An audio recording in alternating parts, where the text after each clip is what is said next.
Yes, so now we will start our topic. So in biology, very first topic is fundamental units of life. Bio बहुत simple है, आपको कुछ नहीं करना, word को split करो और उसका मीनिंग निकाल लो.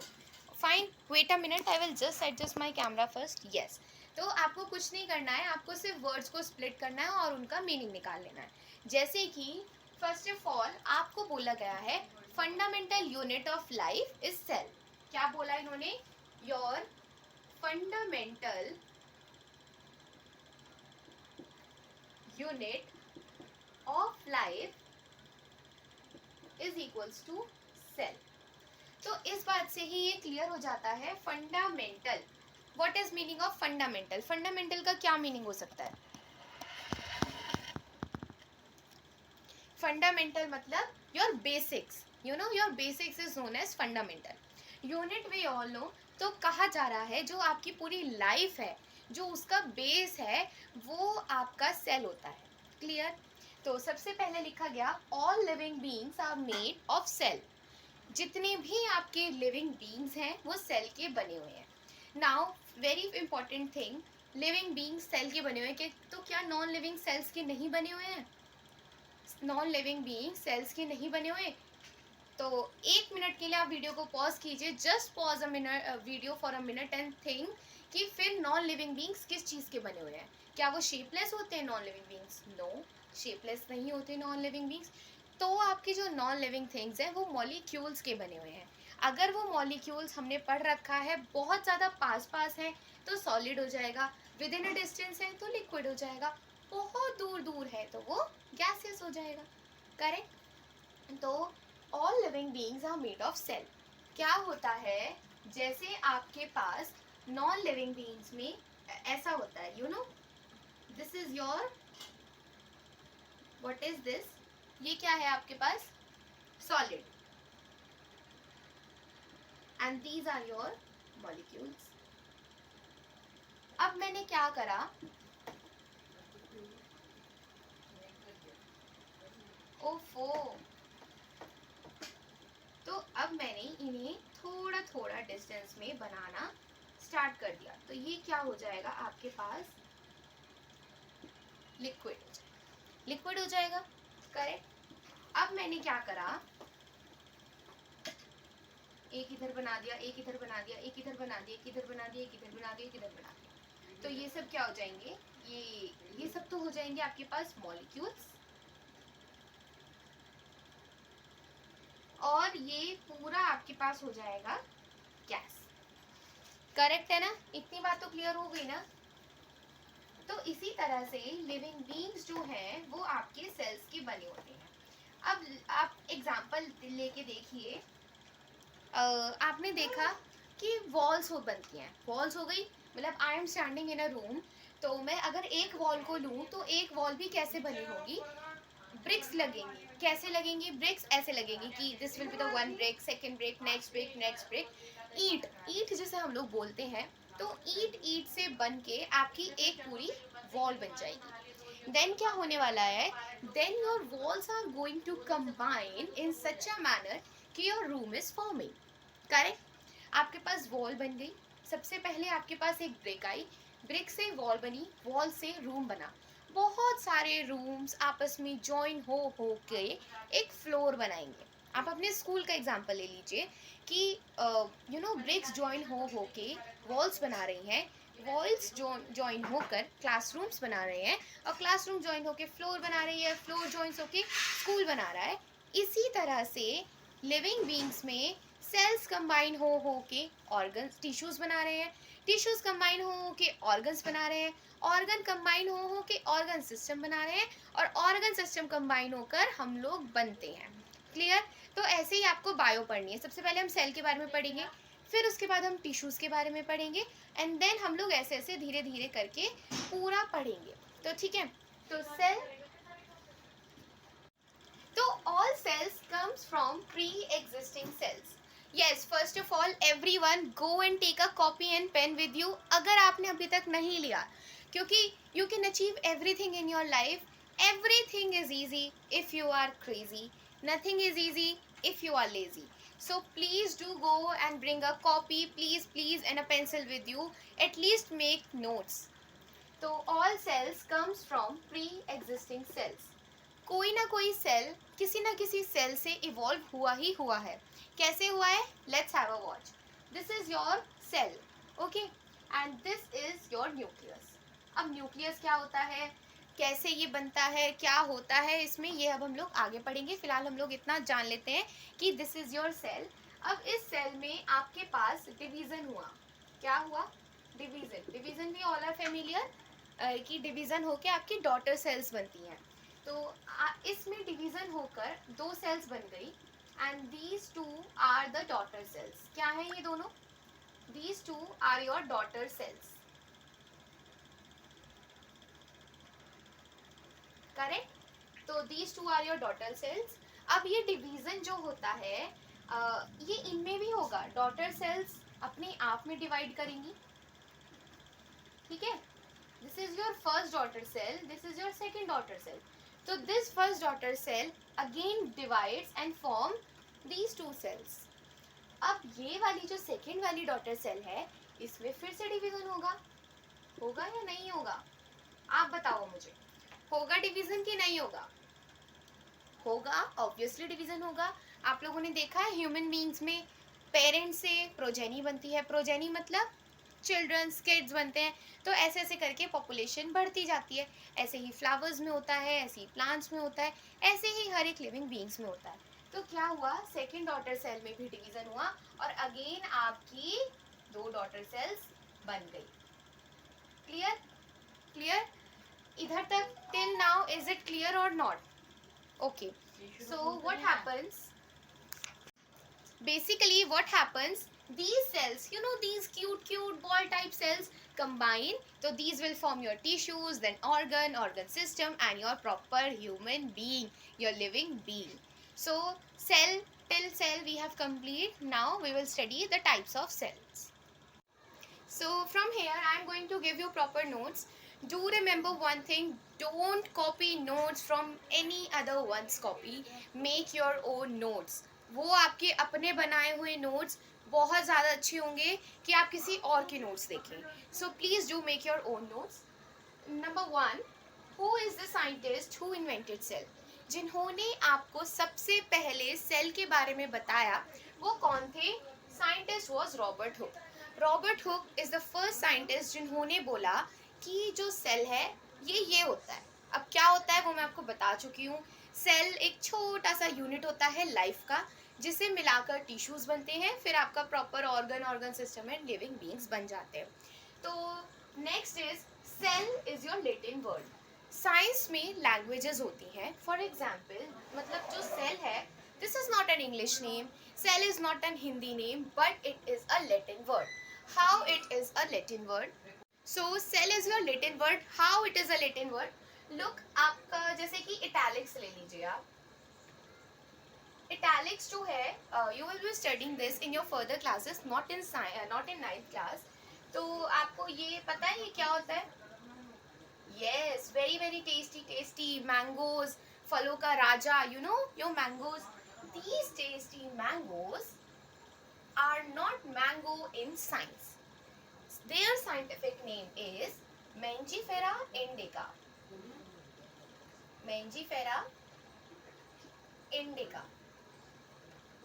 Okay, so this is your italics name. Italic name. अब क्योंकि ये इटैलिक नेम है तो इसका एक रूल होता है कि फर्स्ट वर्ड अलग से अंडरलाइन होगा और जो नेक्स्ट वाला वर्ड है वो अलग से अंडरलाइन होगा. इसी तरह से same like this is your cell. तो सेल में भी आपका जो है cell is your Latin word, और जो लैटिन वर्ड है इसका जो मीनिंग होता है वो होता है अ लिटिल रूम, एक छोटा सा रूम. तो जो बेसिकली पूरी लाइफ में जो सेल है वो बहुत छोटा सा एक रूम की इक्वालिटी में रखा जाता है. Your next is functions. What functions? Functions of cell. तो सेल कौन कौन से फंक्शंस परफॉर्म करता है? लुक, अगर ये आपका एक पूरा का पूरा सेल है, clear, this is your cell. क्या है ये? This whole thing is your cell. तो this is your nucleus. Nucleus है ये. ओके, सो व्हाट हैपेंस, इसमें बहुत सारी छोटी छोटी और भी चीजें प्रेजेंट होती है. ऐसा नहीं होगा ना कि आपने एक बलून में पानी भरा और वो सेल हो गया, ऐसा तो नहीं होने वाला है. क्योंकि जो ये छोटा सा सेल है ये बहुत सारे लिविंग फंक्शंस को परफॉर्म करवा रहा है.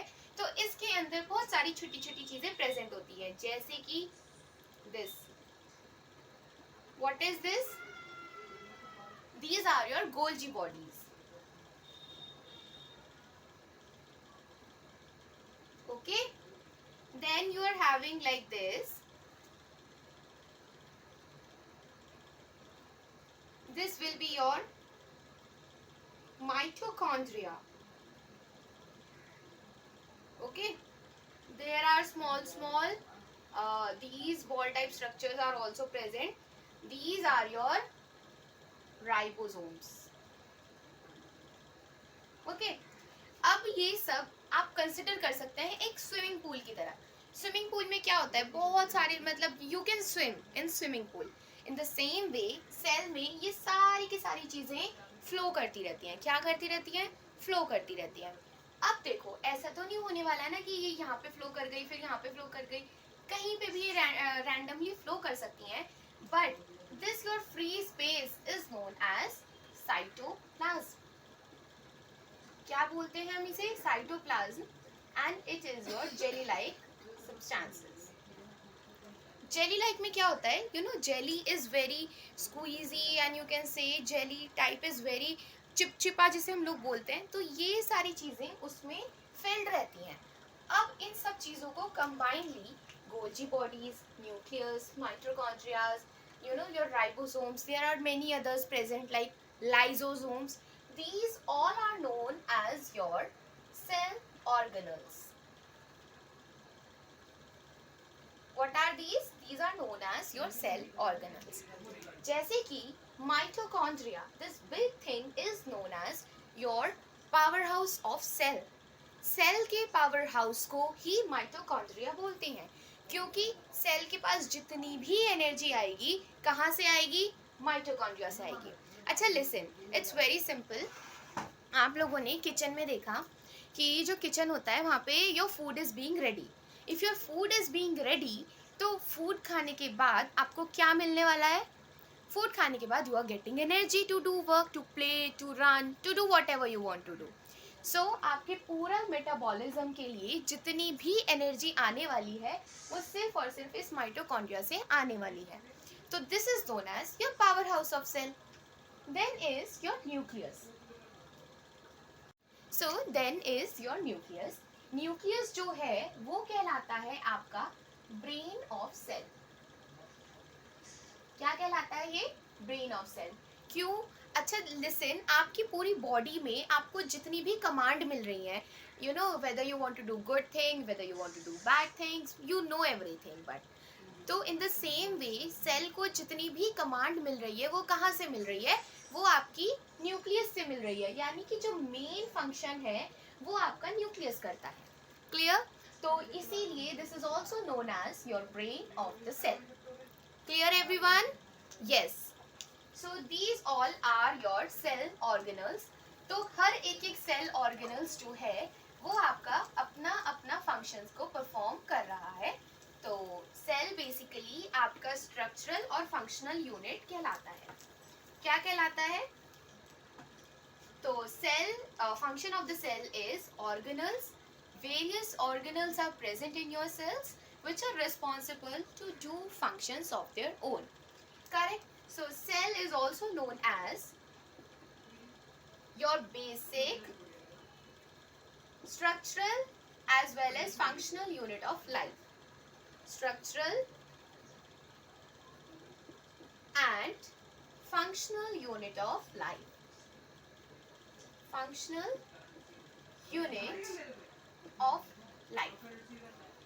मैंने आपको बहुत ज़्यादा स्टार्टिंग में ये बात बता दी थी. बायो को सिर्फ और सिर्फ स्प्लिट करना है और उसका मीनिंग निकाल लेना है. बायो को हमें समझना है, बायो को हमें लर्न नहीं करना है. जहाँ लर्न करने वाली बात होगी आई विल टेल यू कि लर्न इट. तो इस लाइन को अगर आप पढ़ेंगे so it seems to be very easy कि cell is known as basic functional structure of unit of life blah blah blah, but don't do this, understand it properly. इसको ध्यान से पढ़ो और समझो। सेल इज, ठीक है, सेल है, क्या है, your basic structural functional unit of life.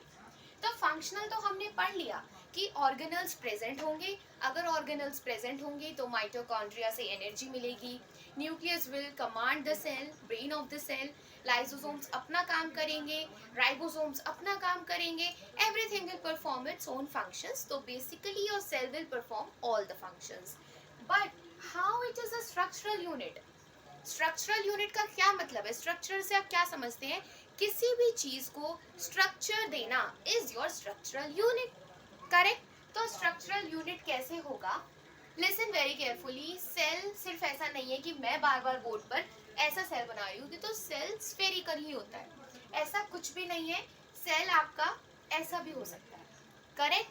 Cell is shapeless until and unless आपका जो पर्टिकुलर सेल है वो पर्टिकुलर फंक्शन को परफॉर्म करेगा, क्लियर है? तो वो वैसी ही शेप को ले लेता है। For example I tell you this point you also have to know, cell is not only spherical, cell is not only spherical but it is in either shape according to function.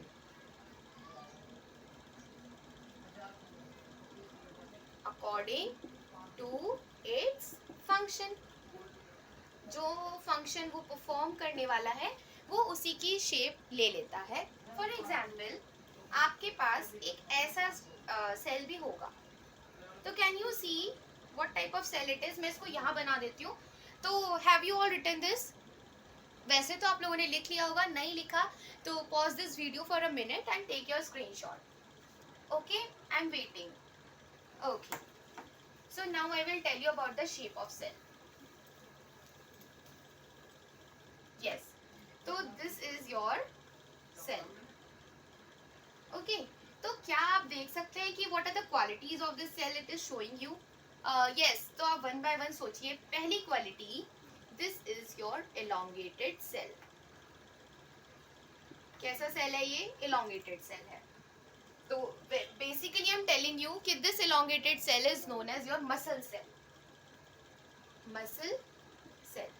अच्छा, आपने देखा ये muscles are very very smooth and you know this, look at these muscles, कितनी soft होती है। अगर मैं इसको ऐसे पुल कर रही हूँ तो ऐसे पुल हो जाएगी, अगर मैं इसको ऐसे कर रही हूँ तो ये ऐसे हो जाएगी, और ये कितनी ज़्यादा लंबी लंबी होती हैं। तो these cells are your muscle cells which are elongated, clear? Next एक और सेल होती है, दिस इज लाइक दिस। तो इस टाइप की सेल होती है, इसे हम लोग बोलते हैं डेंड्राइट सेल्स, क्लियर? और ये तो मैं सबको पहले ही बता चुकी हूँ, this is your nucleus. Nucleus तो हर एक सेल में प्रेजेंट होने ही वाला है। ऐसा हो सकता है कि यू नो राइबोसोम्स हो गई, लाइबोसोम्स, अदर सेल ऑर्गेनल्स कुछ और सेल्स में प्रेजेंट हो और कुछ सेल्स में प्रेजेंट ना हो, ऐसा पॉसिबल हो सकता है, but your nucleus is present in every cell, clear? तो these will be your muscle cells. कौन सी सेल्स होंगी? Muscle cells, and these one are your dendrite cells. These are your bone cells. Clear? These are your bone cells. So okay, so now अब मैंने आपको बता दिया कि cell जो है वो शेपलेस होती हैं। अगर आपकी मसल सेल्स हैं तो इलोंगेटेड होंगी। वैसे बाय द वे आपको इलोंगेटेड का मतलब पता है क्या होता है?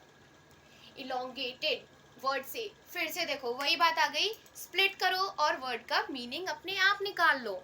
तो elongated, लॉन्ग मीन्स लंबा, लॉन्ग मीन्स लंबा।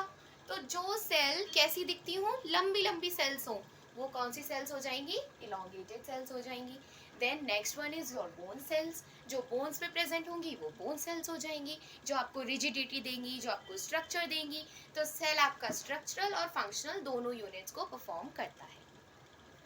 सो till now I have told you about what is cell. Cell क्या होता है, सेल कैसे बनता है, सेल मतलब इवॉल्व होकर ही बना है, एक सेल से इवॉल्व होकर कैसे सेल्स बने, सेल कैसा दिखता है, उसमें वेरियस ऑर्गेनल्स प्रेजेंट होते हैं. Now we will study about your types of cell. Okay, so cells कितने टाइप्स के होते हैं. Basically if you will see it very carefully, तो आपका जो क्लासिफिकेशन है वो दो टाइप से किया जाएगा. On the basis of number. Number means गिनती, करेक्ट. तो अगर एक सेल प्रेजेंट है, एक से ज़्यादा सेल प्रेजेंट है, तो क्या क्या हम उन्हें कहेंगे. दूसरा जो बेस होता है, बेसिस मतलब नींव, जिस नींव पर आप उसे क्लासिफाई करेंगे, है ना. तो basis of classification on other hand we are having presence of types of nucleus. Nucleus किस टाइप का है उस बेसिस पर भी क्लासिफिकेशन होगा. जैसे कि for example number is very easy. अगर सिर्फ और सिर्फ एक सेल है तो कौन सा सेल होगा, यूनिसेलुलर सेल. अच्छा, इसे लर्न करने की क्या ट्रिक हो सकती है. एक, आपके सारे के सारे फ्रेंड सर्कल मिलकर एक ग्रुप बनाते हैं, एक मेजॉरिटी बना देते हैं, तो उसे हम लोग बोलते हैं यूनिटी. क्या बोलते हैं हम उसे, यूनिटी. और अगर उस ग्रुप में कोई और ग्रुप आ जाए तो फिर तो हम अपनी यूनिटी इतनी ज़्यादा शो कर देते हैं कि हाथ तो लगा के दिखाओ. Correct. Is this your language और नॉट, इज दिस ना. So improve it first of all. And next very important thing is कि अगर हम लोग बात कर रहे हैं एक सेल के बारे में, कि एक सेल ही सारे के सारे फंक्शंस को परफॉर्म कर सकता है, तो उसे हम बोलते हैं यूनिसेलुलर सेल. क्या बोलते हैं हम उसे, unicellular cell. Uni means one, cellular means cell. Clear. Uni means one, cellular means cell. एक सेल सारे के सारे फंक्शंस को परफॉर्म कर लेगा, तो यूनिसेलुलर सेल्स. अब क्या हुआ, कुछ सेल्स ने बोला हम लोग इतने ज़्यादा एडवांस, इतने ज़्यादा टॉपर नहीं है कि हम एक से ही सब कुछ कर लें, तो वी नीड मैनी सेल्स. हमें और भी सेल्स चाहिए, तो उन्हें एक से ज़्यादा सेल्स चाहिए.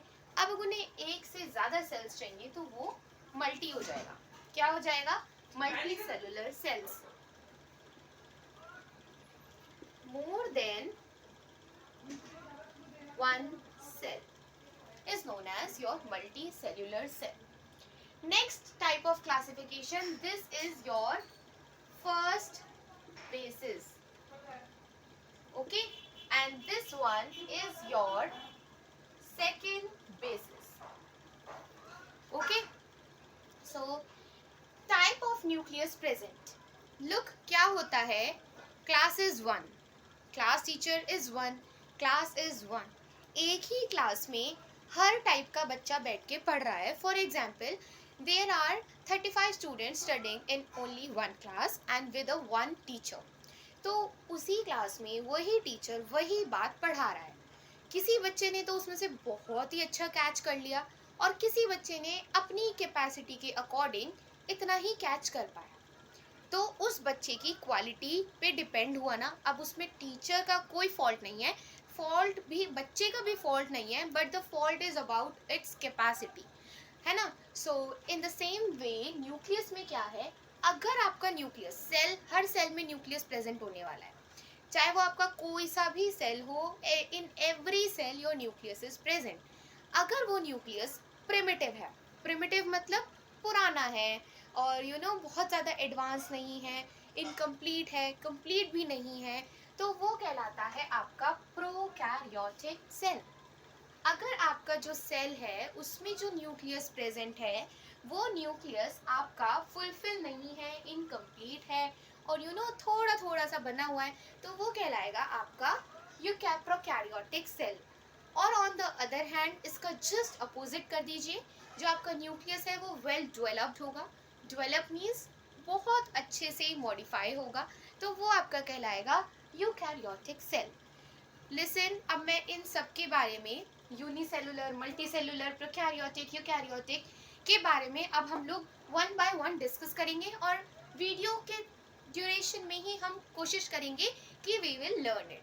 क्योंकि अगर आप वीडियो देख रहे हैं और प्रॉपरली पढ़ रहे हैं तो आई वांट कि आप वीडियो के ड्यूरेशन में ही उसे लर्न कर लें, और जब आप उसे फिर से पढ़ें तो you will be able to solve your questions evenly. And I will give you questions. अगर मैं चैप्टर कंप्लीट करने के बाद आपको कुछ क्वेश्चंस भी सॉल्व करने के लिए दूंगी। Few questions will be MCQs, very short, long, answer type, और डायग्राम्स में जो क्वेश्चंस आते हैं मैं आपको वो भी अवेलेबल कराऊंगी। और अगर आप चाहते हैं कि नोट्स कैसे बनते हैं, I will provide you, so please do comment me below, I will provide you notes in the description box as well. Okay, so हम लोग कहाँ पर थे? हम लोग यूनिसेलुलर के बारे में, मल्टी सेलुलर के बारे में, प्रोकैरियोटिक, यूकैरियोटिक के बारे में वन बाय वन डिस्कस करेंगे। Okay, so now I am going to tell you unicellular and multicellular organisms. Unicellular means one cell, single celled organisms is your unicellular organisms. On the other hand is your multicellular organisms, जो एक से ज़्यादा cell से मिलके बना हुआ वो multicellular organisms होते हैं। तो अब इसमें क्या हुआ, इसका एग्जाम्पल हो सकता है amoeba. Amoeba is a very microscopic organisms. आप इसे माइक्रोस्कोप की हेल्प से नहीं, माइक्रोस्कोप की हेल्प से ही देख सकते हैं। जैसे कि अगर आप देखेंगे मैंने ये बना रखा है माइक्रोस्कोप, आप सबको पता है क्या होता है। तो जब आप किसी ऐसे सैंपल को माइक्रोस्कोप के अंदर रखें जिसमें से your amoeba can be visible, तो you will able to see this amoeba is shapeless. This amoeba is your shapeless organisms. ये कोई शेप का होता ही नहीं है, तो ये कुछ ऐसे फ्लावर टाइप होगा। अब इसमें जो ये ये निकला हुआ जो आपका स्ट्रक्चर है, इसको हम लोग बोलते हैं pseudopodias. These are your finger-like projections is known as this pseudopodias. तो what does amoeba do? क्योंकि अब ये सिंगल सेल है, एक ही सेल प्रेजेंट है अमीबा में, तो ये क्या करेगा, एक cell finger like projections create कर देगा, और जैसे ही इसके पास कोई प्रे आया, for example this is the prey, prey का मतलब खाना आया, अमीबा के लिए कुछ खाना उसे दिखा, उसे विजिबल हुआ कि हाँ मुझे खाना मिल गया, तो अमीबा क्या करेगा, हाथ अमीबा के पास है नहीं कि अमीबा उसे पिक करे फिर अपने माउथ के पास लेके जाए फिर उसे एनगल्फ कर ले, ऐसा अमीबा नहीं करने वाला। तो आप मेरे इस रिस्ट को देखिए, ये उसका खाना हो गया, ये अमीबा हो गया। अमीबा ने देखा कि मुझे खाना मिल गया, तो ये उसको विजिबल होना स्टार्ट हो गया इधर से। ये अमीबा ने क्या करा, छोटी फिंगर लाइक प्रोजेक्शंस निकाली, ठीक है। तो ऐसे ऐसे स्यूडोपोडियास फिंगर लाइक प्रोजेक्शंस निकाली, और इन्हें हम क्या बोल रहे हैं सेपरेटली, स्यूडोपोडियास। क्या बोल रहे हैं, स्यूडोपोडियास। अगर आपको स्यूडोपोडिया की स्पेलिंग देखनी है तो मैंने रेख रखी है, PSEUDOPODIA, स्यूडोपोडियास। तो यस, कहाँ पे थे हम लोग, खाना दिखा, प्रे दिखा उसे अपना, अमीबा ने छोटी छोटी फिंगर लाइक प्रोजेक्शंस निकाली, फिर उन्हें बड़ा करा, खाना लिया, उसे एनगल्फ करके वापस से अपना उसे डाइजेस्ट कर लिया। तो this is the way single celled organisms अपनी लाइफ को मूव ऑन करते हैं। On the other hand there is multi cellular organisms, जो एक सेल से ज़्यादा सेल से मिलकर बनते हो। ये यूनिसेलुलर के जस्ट अपोजिट होते हैं। More than one cell is going to perform all functions of living beings. Example plants, animals. हम लोगों के लिए अलग अलग सेल हैं। अगर मसल्स की बात की जाए तो मसल सेल्स हो गए, बोन की फेस स्ट्रक्चर की बात की जाए, ब्रेन की बात की जाए तो नर्व सेल्स हो जाएंगी, बोन्स की बात की जाए तो बोन सेल्स हो जाएंगी। सो each and every cells are going to perform its own functions. I hope it is clear. It's not as much tough as it is being to you. It's very easy. Thanks for watching my video. In my next video, I will be telling you about prokaryotic, eukaryotic cells and different type of organelles present inside a cell, like your nucleus, your Golgi bodies, your mitochondria and everything. So till then, take care, be happy, keep thinking, keep planning, keep executing and keep succeeding.